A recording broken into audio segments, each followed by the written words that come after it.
The 2nd of April, 1900, Volume 3. Jesus judges according to the will with which one operates.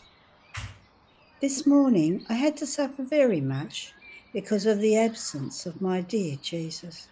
However, he repaid my pains by granting a desire of mine, of wanting to know something which I'd been yearning for a long time. Then I went round and round in search of Jesus. Now I'd call him with prayer, now with tears, now with singing. Who knows whether he might be wounded by my voice, and so let himself be found? But it was all in vain. I repeated my moans. I asked about him to whomever I found. Finally, when my heart felt it was dying and could take no more, I found him. But I could see him from the back, and remembering about a resistance I made to him, which I will write in the book of the Confessor, I asked his forgiveness.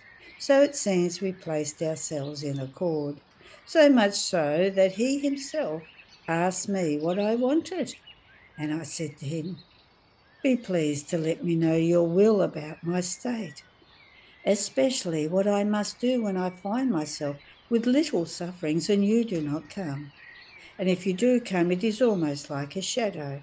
So not seeing you, I feel my senses present within me, and finding myself in this state, I feel as if I were adding something of my own, and as if it were necessary to wait for the coming of the Confessor in order to go out of that state." And Jesus, "Whether you suffer or not, whether I come or not, your state is always a victim. More so, since this is my will and yours, and I judge not according to the works that one does, but according to the will with which one operates." And I, "My Lord, it is fine as you say, but it seems to me that I'm useless and that much time is wasted, and I feel a bother, a fear. And then having the Confessor come torments my soul, for it may not be your will." And he, "Do you think it is a sin to have the Confessor come?" And I, "No, but I feel it is not your will." And he, "It is sin that you must shun, even the shadow of it, but about the rest you must have no concern." And I, "If it were not your will, why remain there?" And he, "It seems that my daughter wants to escape the state of victim, doesn't she?" And I, all blushing, said, "No, my lord, I'm saying this for those times in which you do not let me suffer and do not come. After all, let me suffer, and I'll have no concerns." And Jesus, "To me it seems that you want to escape. Besides, do you know when I intend to come and communicate my pains to you, whether at the first, the second, the third, or even the last hour? So by distracting yourself from me and trying to go out, you occupy yourself with something else. And when I come, I will not find you prepared. I will turn around and go somewhere else." And I, all frightened, "May this never be, O Lord. I want to know nothing but your most holy will." And he, "Remain calm and wait for the Confessor." Having said this, he disappeared. It seems I feel relieved of a heavy weight by this speaking of Jesus. But in spite of this, the sorrowful pain of when Jesus deprives me of himself has not decreased in me. End of the reading. 1913, Volume 11.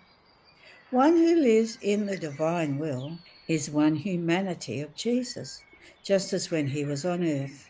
He appeared to be just a man, but his person was the Son of God. I was all afflicted because of the privation of my sweet Jesus. When Jesus came from behind my shoulders, he placed his hand on my mouth, removed the bed sheets which were so close as to prevent me from breathing freely, and then told me, "My daughter, the soul who does my will is my breath, and since my breath contains all the breaths of creatures, I administer breath to all from within the soul who does my will. This is why I moved the bed sheets away. I too felt my breathing hampered. And I, Jesus, what are you talking about? Rather, I feel that you've left me and that you forgot all the promises that you made to me. And he, my daughter, don't say this. You offend me and force me to make you feel what it really means to be left by me. Then he added with an air of sweetness, one who lives in my will vividly represents the period of my life upon earth. On the outside, I appeared just as a man, but at the same time, I was also the beloved son of my dear Father. In the same way, the soul who does my will has externally the skin of humanity, while internally there is my person, inseparable from the most holy Trinity, both in love and in will, just like me. So the divinity says, this is another daughter that we keep on earth. For love of her, we sustain the earth, because she does everything in our place. End of the reading.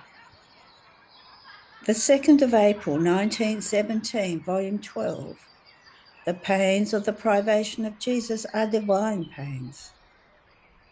I was lamenting to my always lovable Jesus for his usual privations, and I said to him, my love, what a continuous death. Every privation of you is a death that I feel. It's such a cruel and ruthless death that while it makes me feel the effects of death, it does not make me die. I cannot understand how the goodness of your heart can resist in seeing me suffer so many continuous deaths and still make me continue to live. And blessed Jesus came for a little while and pressing me to his heart, told me, my daughter, press yourself to my heart and draw life, but know that the pain which satisfies me and pleases me the most powerful, the one which most equals me and is able to stand before me, is the pain of my privation, because it is a divine pain. You must know that souls are so bound to me as to form many links connected together within my humanity. As souls are lost, they break these links, and I feel the pain as if one member were detaching itself from the other. Now, who can connect these links together? Who can weld them in such a way as to make the split disappear? Who can make them enter into me again in order to give them life? The pains of my privation, because they are divine. The pain for the loss of souls is divine. The pain of the soul who cannot see me or feel me is divine. Since they are both divine pains, they can kiss each other, be linked to each other, stand before each other, and have such power as to catch the escaped souls and link them in my humanity. My daughter, does my privation cost you very much? And if it does cost you, do not keep as useless such a costly pain. As I offer it to you, do not keep it for yourself, but let it fly into the midst of the combatants. Snatch their souls from amid the bullets and enclose them in me. Place your pain as weld and seal, and then let it go around the world, the whole world, to make it catch souls and bring them all back to me. So as you feel the pains of my privation, you will keep placing the seal of the reconnection. End of the reading. The 2nd of April, 1921, Volume 12. The soul who operates in the divine will gives for all and receives for all. I feel my poor mind as though stunned, and I lack the words to put on paper what I feel. If my Jesus wants me to write, he will deign to say in words what he infuses in me by means of light. I just remember that in coming he said to me, my daughter, the one who prays, loves, repairs, kisses me, adores me in my will, I feel as if all were praying me, loving me, etc. In fact, since my will envelops everything and everyone in my volition, the soul gives me the kiss, the love, the adoration of all. And in looking at everyone in her, I give her as many kisses, as much love as I should be giving to all. In my will, the soul is not content if she does not see me fully loved by all, if she does not see me kissed, adored, and prayed by all. In my will, things cannot be left half done, but must be complete. And I cannot give small things to the soul who acts in my volition, but rather immense things, which can be sufficient for all.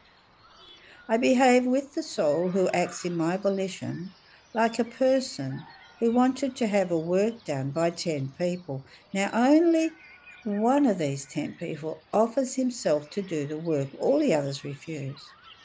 Is it not fair that he give to that one everything which he should give to all 10? Otherwise, where would be the difference between one who acts in my will and one who acts in his own will? End of the reading. The 2nd of April, 1923, Volume 15. The divine will is seed of resurrection to grace, to sanctity, and to glory. In the divine will, there is the void of the human works in the divine. Knowledge is the eyes of the soul. As I was in my usual state, my always lovable Jesus made himself seen all lovable and majestic, as though enwrapped within a net of light. Light he sent forth from his eyes, light he unleashed from his mouth, and at each word, at each heartbeat, at each movement and step of his, in sum his humanity was an abyss of light. And Jesus looking at me, bound with this light, telling me, my daughter, how much light, how much glory did my humanity have in my resurrection, because during the course of my life on this earth, I did nothing but enclose the supreme will in each one of my acts, breaths, gazes, in everything. And as I kept enclosing it, the divine volition prepared for me glory and light in my resurrection. And since I contain the immense sea of the light of my will within me, it is no wonder if as I look, as I speak, as I move, so much light comes out of me as to be able to give light to all. Therefore, I want to chain you and overwhelm you in this light in order to sow in you as many seeds of resurrection for as many acts as you keep doing in my will. My will alone makes soul and body rise again to glory. My will is seed of resurrection to grace, seed of resurrection to the highest and perfect sanctity, seed of resurrection to glory. So as the soul emits her acts in my will, she keeps binding new divine light, because my will is light by nature, and one who lives in it has the virtue of transforming thoughts, words, works, and everything she does into light. Then afterwards I was saying to my sweet Jesus, I pray in your will so that my word, multiplying in it, may have a word of prayer, of praise, of blessing, of love, of reparation for each word of each creature. I would want my voice to rise between heaven and earth and absorb all human voices into itself in order to give them back to you as homage and glory, according to the way you would want the creature to make use of the word. Now, as I was saying this, my lovable Jesus placed his mouth close to mine and, blowing with his breath, absorbed my breath, my voice, my breathing into his. And as he put it as though on the way in his will, it went through each human word and changed words and voices according to what I had said. And as it went through them, it rose higher in order to do the office of all the human voices before God in the name of all. I remained amazed. And remembering that Jesus no longer speaks to me so often about his will, I said to him, Tell me, my love, why do you no longer speak to me so often about your will? Is it perhaps because I have not been attentive to your lessons and faithful in putting your teachings into practice? And Jesus, my daughter, in my will there is the void of the human works in the divine, and this void must be filled by one who lives in my will. The more attentive you are in living in my will and in making it known to others, the sooner this void will be filled, in such a way that as my will sees the human will hovering around within itself, as though returning to the origin from which it came, it will feel satisfied and will see its yearnings upon the human generation being fulfilled. It does not matter whether they are few or maybe even one alone, because with its power, my will can make up for everything, even with one alone, when it does not find others.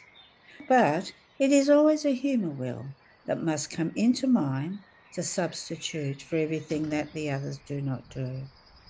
This will be so pleasing to me as to split the heavens and make my will descend, making known all the good and the prodigies it contains. Each additional entrance you make into my will pushes me to give you new knowledges about it and to narrate to you more prodigies, because I want you to know the good you do, so that you may appreciate it and desire to possess it. And in seeing that you love it and appreciate it, I give you possession of it. Knowledge is the eyes of the soul. The soul who does not know is as though blind to that good and to those truths. In my will there are no blind souls. Rather, each knowledge brings her a greater length of sight. Therefore, enter often into my volition, expand your boundaries in my will, and as I see this, I will come back to tell you more surprising things about my will. Now, while he was saying this, together we went round the earth for a little while. But oh, what fright! Many wanted to wound my beloved Jesus, some by knife and some by sword, and among them there were bishops, priests, religious, who wounded him deep into his heart, but with such torture as to strike fright. Oh, how he suffered and threw himself into my arms to be defended. I pressed him to myself and prayed him to let me share in his pains. He made me content by piercing my heart through with such vehemence that I felt a deep wound within me for the whole day. And Jesus came back repeated times to wound me. Now, the following morning, as I was feeling strong again, my sweet Jesus came back saying to me, "Let me see your heart." While he was looking, he told me, "Do you want me to heal you in order to relieve you from the pain you are suffering?" And I, "My highest good, why do you want to heal me? Am I not worthy of suffering for you? Your heart is all wounded, and mine compared to yours, oh, how scarce is my suffering.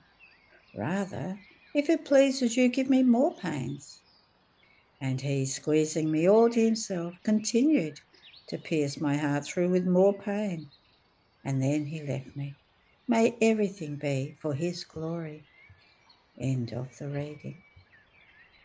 The 2nd of April, 1931, volume 29. How what the creature has of the most precious is the will.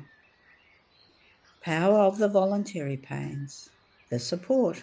How the little flame is lit in the soul and how it is nourished. My abandonment continues in the holy volition, but though abandoned, I feel vividly my reluctances in falling into the state of my usual sufferings, and these reluctances are caused by the struggles and by the impositions that there are over me. So in the bitterness of my soul, I say to my sweet Jesus, "My love, you want to make me fall into sufferings? Go ahead. But from myself, I don't want to put my will in. You will do it yourself. I'll be happy. But from myself, I don't want to put anything." And Jesus, all afflicted, told me, "Oh, my daughter, what am I to do with your pains without your will? I do not know what to do with them, nor will they be able to serve me, to disarm divine justice or to placate my just indignation.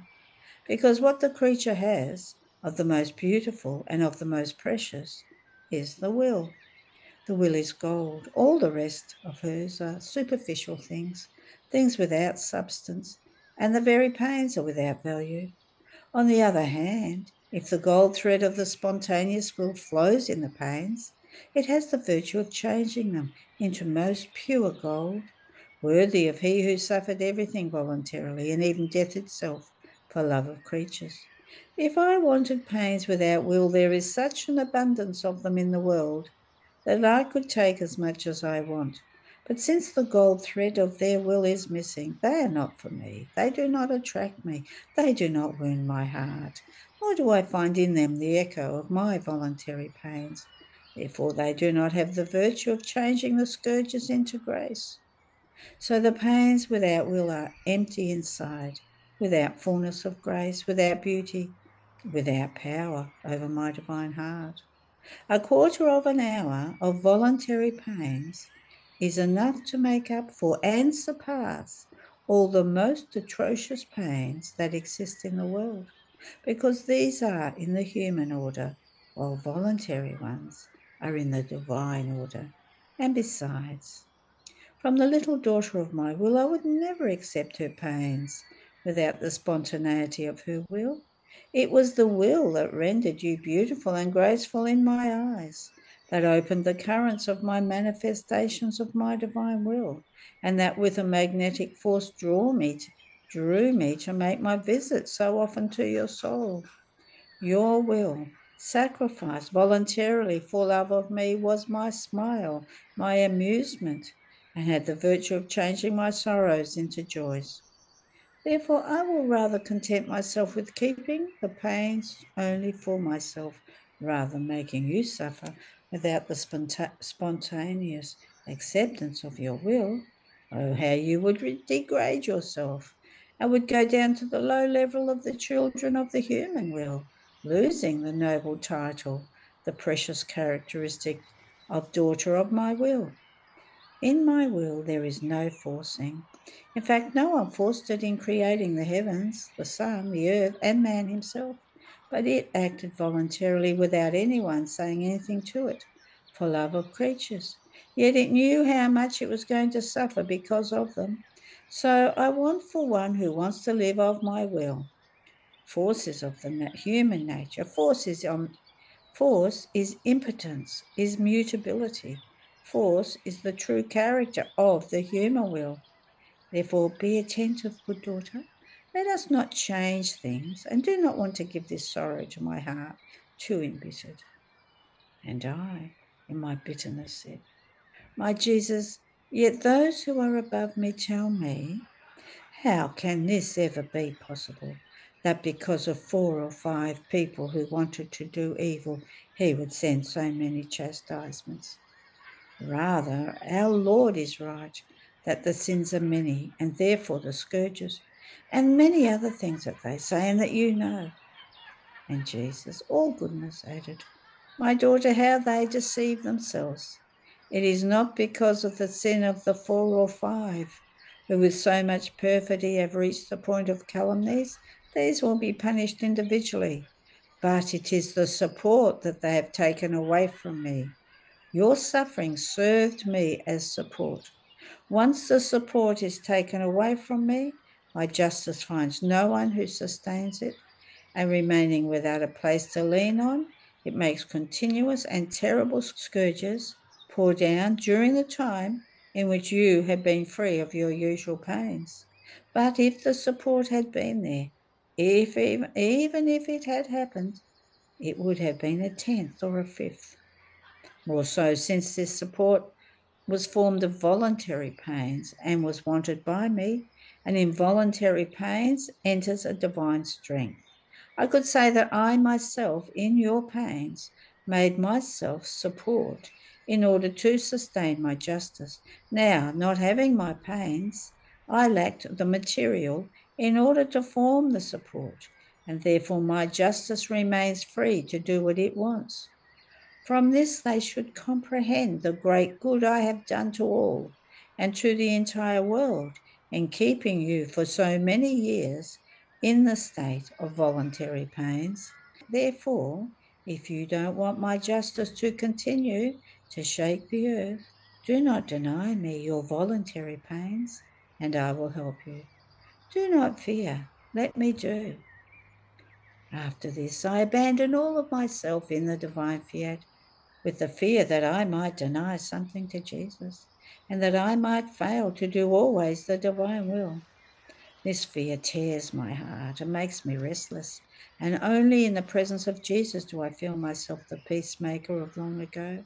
But as soon as I lose sight of him, I return under the storm of worries, of fears and reluctances. My sweet Jesus, to cheer me, added, "Good daughter, courage, be cheered. Do not lose heart. Do you want to know how the light of my divine will is formed in your soul? The repeated desires are like many breaths that, breathing over your soul, call the little flame, the little drops of light, to light up inside of it.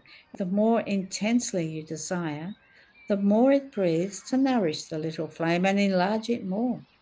If the breath ceases, there is danger that the little flame will be extinguished. So, in order to form and light the little flame, true and incessant desires are needed.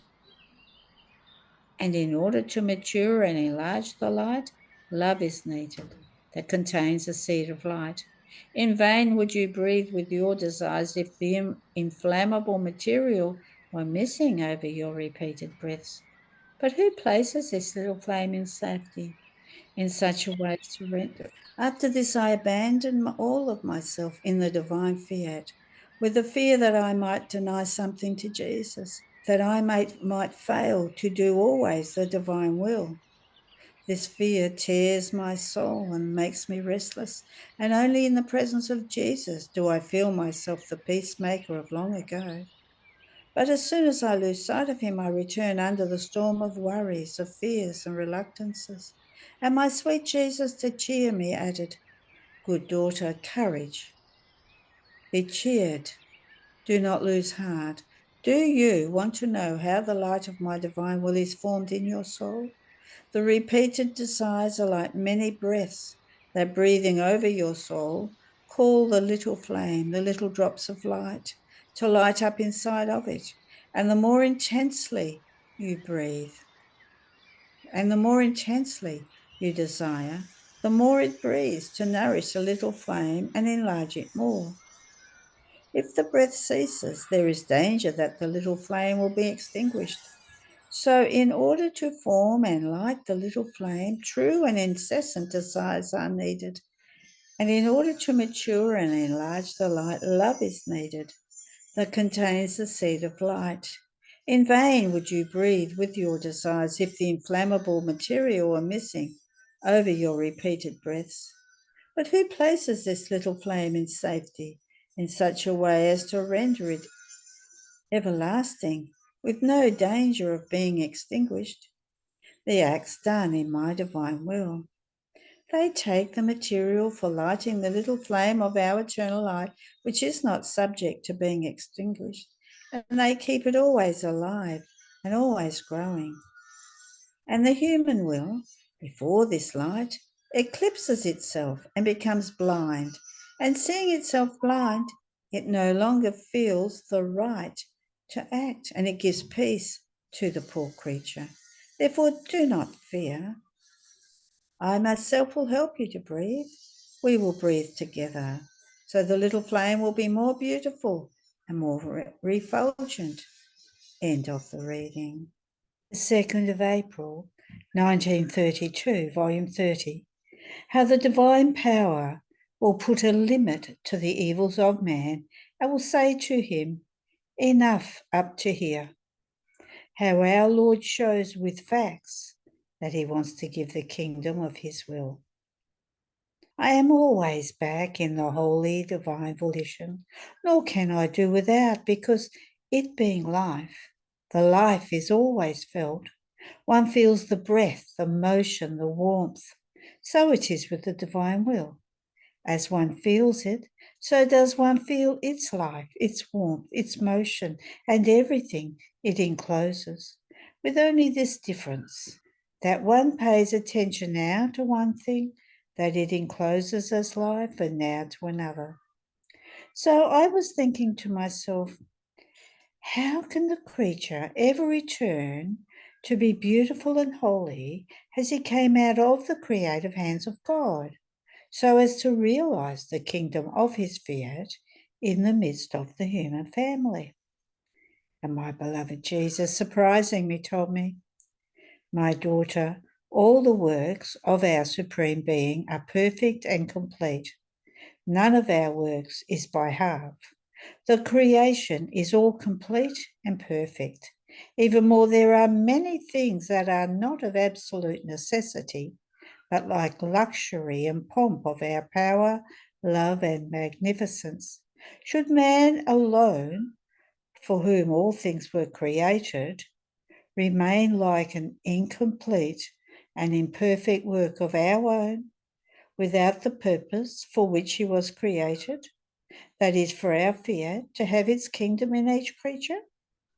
And this because he sinned and remained stained and degraded, that rendered him like a collapsing house, exposed to his thieves and enemies, as if our power were limited and did not have all the power to do what it wants, the way it wants, and when it wants it? Whoever thinks that the kingdom of our will cannot come puts our very supreme power in doubt. We can do anything. We might lack the willingness, but when we want it, our power is so great that whatever we want, we do. There is nothing that can resist before our power. Therefore, we have the power to rehabilitate him, to render him more beautiful than before, and to fortify and cement his collapsing house in such a way as to render it stronger than it used to be, and at the blowing breath of our power, shut his thieves and enemies into the darkest abysses. So, as much as man slipped from within our divine will, he did not cease to be our work. And even though he disordered himself, our power, for the decorum of our work, that must be perfect and complete, just as we want it, will put with its power a limit to his disorders, to his weaknesses, and will say to him with its empire, "Enough up to here. Re-enter into the order. Take your place of honour as a work worthy of your Creator. These are prodigies of our omnipotence that it will perform, that he will not have the strength to resist, but without strain, spontaneously drawn and attracted by a supreme force, by an invincible love. Was it redemption wanted by our will, a prodigy of our power and of our love that knows how to conquer everything, even the most awful ingratitudes, the gravest sins, and requite in love there where ungrateful man offended it the most? If it is about man, of course he will not be able to stand up again in spite of all the helps of my redemption, because he is not disposed to taking them. Many do not cease to be sinners, weak, smeared with the gravest sins. But if it is about my power, about my love, when the two scales overflow a little bit more and touch him with the will to conquer him, man will feel shaken and flawed in such a way that he will rise again from evil to good, and will re-enter into our divine will from which he went out, so as to take his lost inheritance. Do you know where everything lays? Everything is whether our will wants it and has decided it with divine decrees. If this is there, everything is done. And this decision is so true that there are facts. You must know that when I came upon earth, while I did the office of Redeemer, at the same time everything that my holy humanity did enclosed as many acts of my divine will as a deposit to be given to the creature. I had no need of it because I was the divine will itself. So my humanity acted like a most tender mother. It enclosed within itself as many births from my will for as many acts as it did, in order to give birth to them and to deliver them onto the lap of the acts of creatures, so as to form in their acts the kingdom of the acts of my fiat. So it is there like a mother, with a love that makes her agonize, waiting to give birth to these divine offspring of hers. The other fact is that I myself taught the Our Father, so that all would pray for my kingdom to come, so that my will be done on earth as it is in heaven. If it were not to come, teaching such a prayer would have been useless, and useless things I know not how to do. And then the many truths manifested about my divine will. Do they not say in clear notes that its kingdom will come upon earth, not by human work, but by the work of our omnipotence? Everything is possible when we want it. We place as much ease in doing small things as we do in great ones, because all the virtue and power is in our act, not in the good that the act of our power receives. In fact, when I was on earth, since in all my acts ran my power, the touch of my hands, the empire of my voice, and so forth, were all made powerful, and with the same ease with which I called to life the little girl who had died a few hours before, with that same ease I called to life Lazarus, who had been dead for 4 days, who was already corrupted and gave off an unbearable stench. I commanded that the bandages be removed from him, and then I called him with the empire of my voice, Lazarus, come out. At my commanding voice, Lazarus was resurrected. The corruption disappeared. The stench ceased, and he came back healthy and hearty, as if he had not died. True example of how my power can make the kingdom of my fiat rise again in the midst of creatures. This is a tangible and sure example of how my power, in spite of the fact that man is corrupted and the stench of his sins infects him more than a cadaver, it can be called a poor one wrapped in bandages, who has need of the divine empire in order to be freed of the bandages of his passions. But if the empire of my will invests him and wants it, his corruption will have no more life, and he will rise again healthy and more beautiful than before. Therefore, at the most, one can doubt that my divine will might not want it, because they could not deserve a good so great. But that my power would not be able to do it, not this, ever. End of the reading.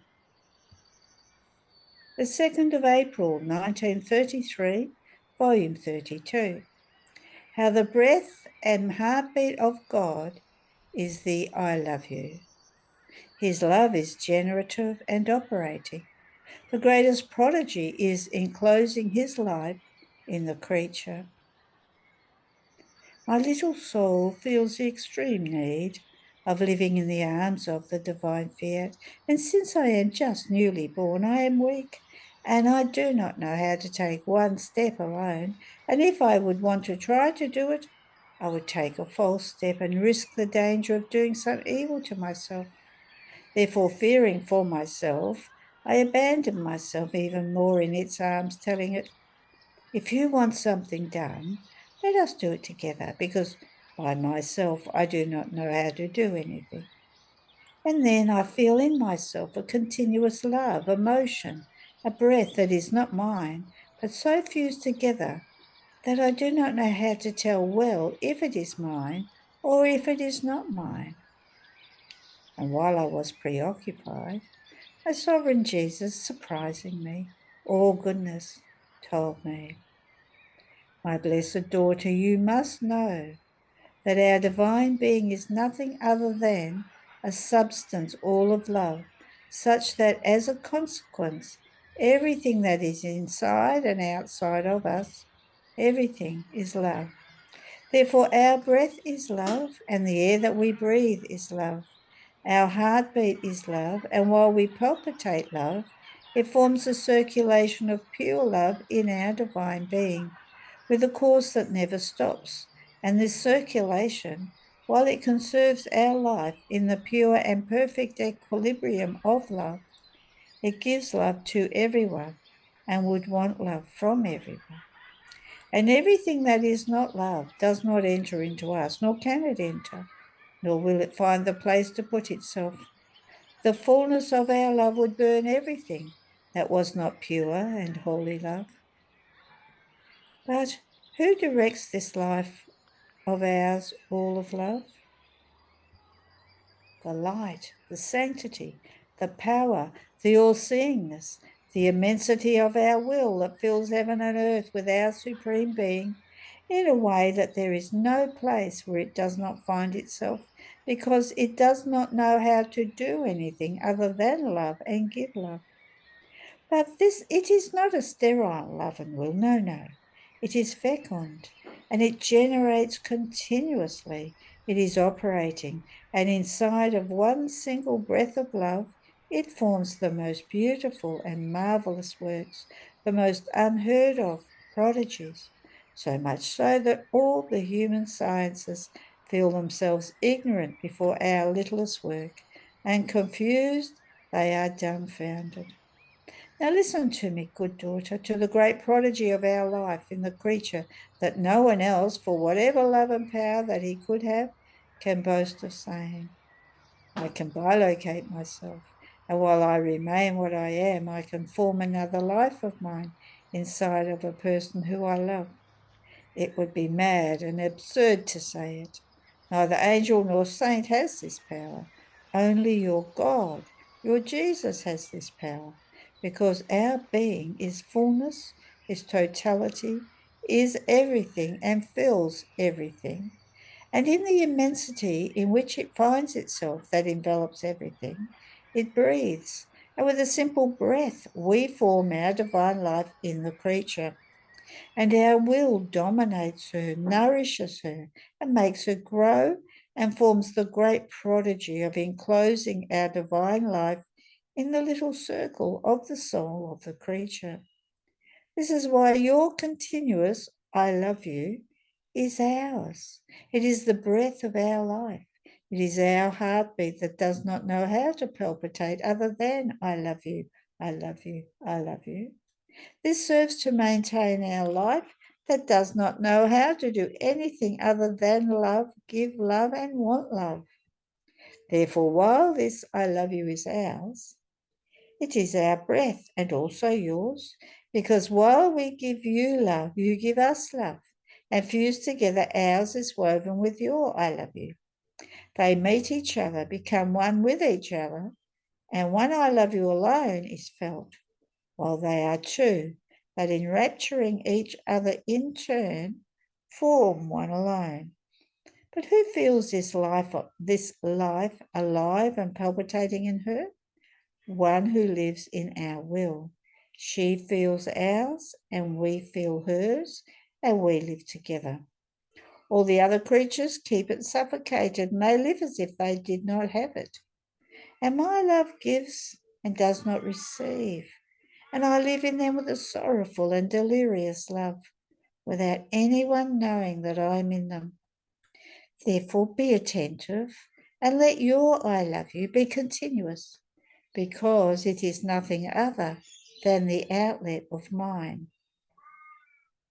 After this, I was doing my round in creation, and in virtue of its divine immensity, I felt its palpitating life in created things that, with indescribable love, it waits for the heartbeat of the I love you of my littleness.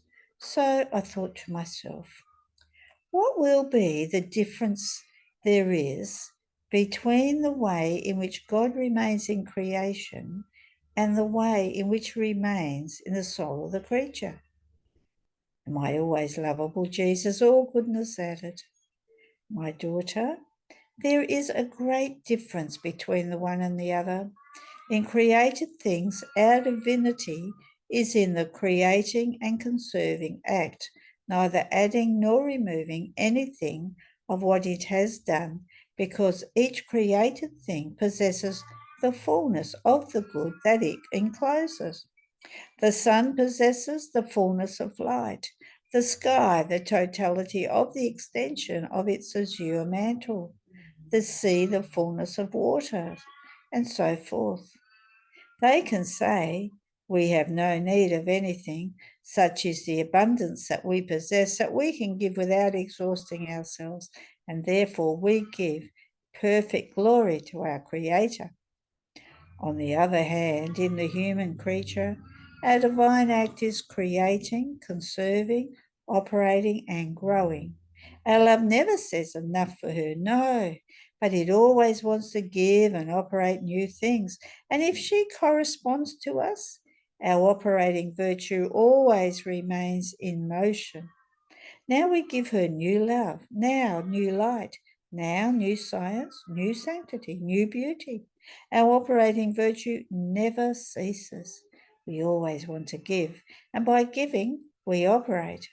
By creating the creature, we open the commerce between heaven and earth, and we placed in traffic our operating way, we to give and she to receive. And what is more, we want her together to operate. We do not want to do it alone. If we were capable of sorrow, it would embitter our happiness if we did not hold her together with us. And from our love and operating act rises our always growing act, such that the creature remains under the reign of our love and creating, conserving, operating, and growing act. End of the reading. There are no more readings today.